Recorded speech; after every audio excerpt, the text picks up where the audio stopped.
in the meantime, you know, part of this idea to pay for a lot of things the president wants to do, you keep hearing this idea of a border tax, an import tax, or a variety of ways in which they look at it. Bernie Marcus, of course, one of the geniuses behind Home Depot empire, he's a gazillionaire now. I'm thinking of you, Bernie, also, and wondering about many of your retail brethren who say that would be the worst thing to do and the worst way to pay for all of this. What do you think of that? Because it doesn't seem, and Charlie and I have gotten into this before, but it doesn't seem to be going anywhere.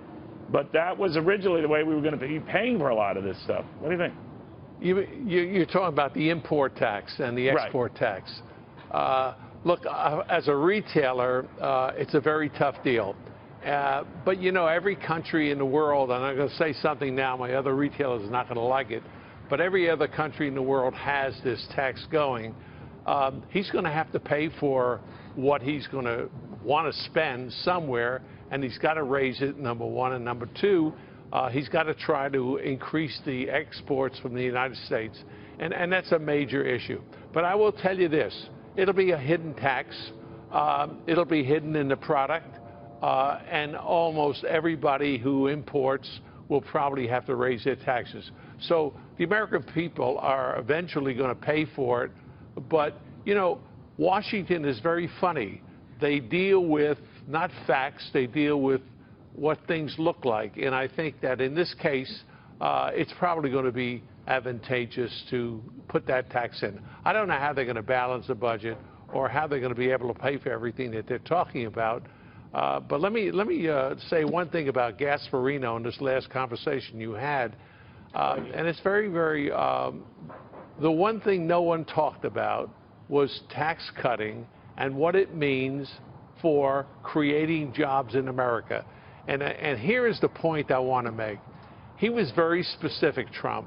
In everything I've listened to, I've watched him for a long time, I've talked to him about it. He talks about creating jobs, and that's a major issue. The whole thing on import-export was creating jobs. The whole thing on tax cuts is to create jobs in America. And you're right. He has a short period of time. If he doesn't do it, 2018 is gone.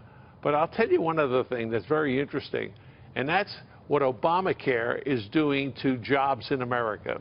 And Neil, you and I have talked about this in the past, but you have no idea how many people in the world of manufacturing, retail, everything else have gone from full-time job to part-time job because of Obamacare.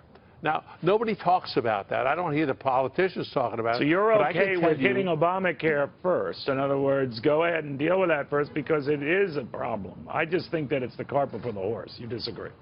Yeah, but you know what? Whichever comes first. I think they're both tough. Look, I know Tom Price. You know, he's from Georgia. I'm from Georgia. I've known him for a lot of years. We had a conversation before he was nominated to be HHS secretary. Right. And he explained to me how many moving parts there are to this Obamacare. So many that, you know, they're entrenched, and it's very difficult to do. One of the things I don't think that Trump wants to do is you end up with the second fiasco. You know what happened with the immigration thing. They're going to have to be very careful. And when they do Obamacare, and I'm going to have this discussion with you right now, you remember when Obama came out with, you know, ACA, you know, Obamacare, you can keep your doctor, you can keep your health plan, all that nonsense that came down the pike. I believe that if Trump doesn't do the same kind of promotion and explain to the American people what is happening, that they will never get it because they're not going to get it from the media, and understanding why this change was necessary, all the pieces that we talk about, the fact that it killed jobs, the fact that it raised the cost of every family for insurance, the fact that people on Medicare can't find a doctor. I mean, I can give you 40 different ways. But Obama spent a fortune, I don't know, the number was somewhere between $500 million to $1 billion in promoting what he had. And I think that if the Republicans don't do that, they're going to make a very bad mistake, especially on Obamacare. It's that complicated. Taxes are a lot easier than Obamacare. And do the easier one. Do the easier one first. That's all Charlie and I were saying. Yep. Well, listen, it depends on what comes out. Listen, I'll tell you one thing. Trump is a businessman, and he's very used to, if I want to do something, I do it. And the truth is, when he got to Washington, he didn't know what he doesn't know. And what he didn't know was that Congress moves at a snail's pace.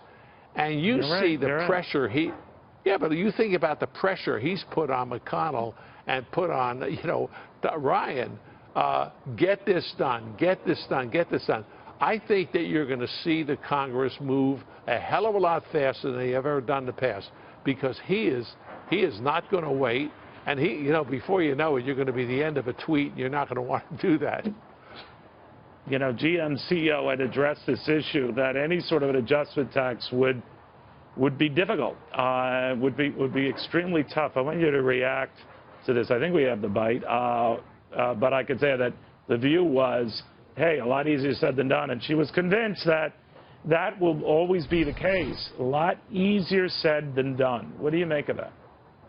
Yeah, I agree with that. I mean, you have so many disparate politicians in Washington. Many of them have their own thoughts about what they're going to do. But I will tell you this: if you're a Republican and you don't support the president on Obamacare and the tax cuts, and if you're up for election in 2018, it doesn't look really good for you. It can happen. It was put in. That's a very interesting point.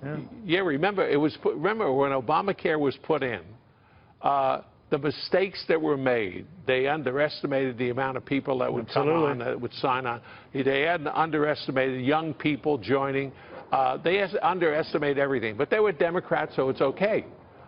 If a Republican does that, all hell will break loose. And so they got to make sure that this is done properly. If it's not, there's going to be a little trouble. Big trouble. Bernie Marcus, I want to thank you.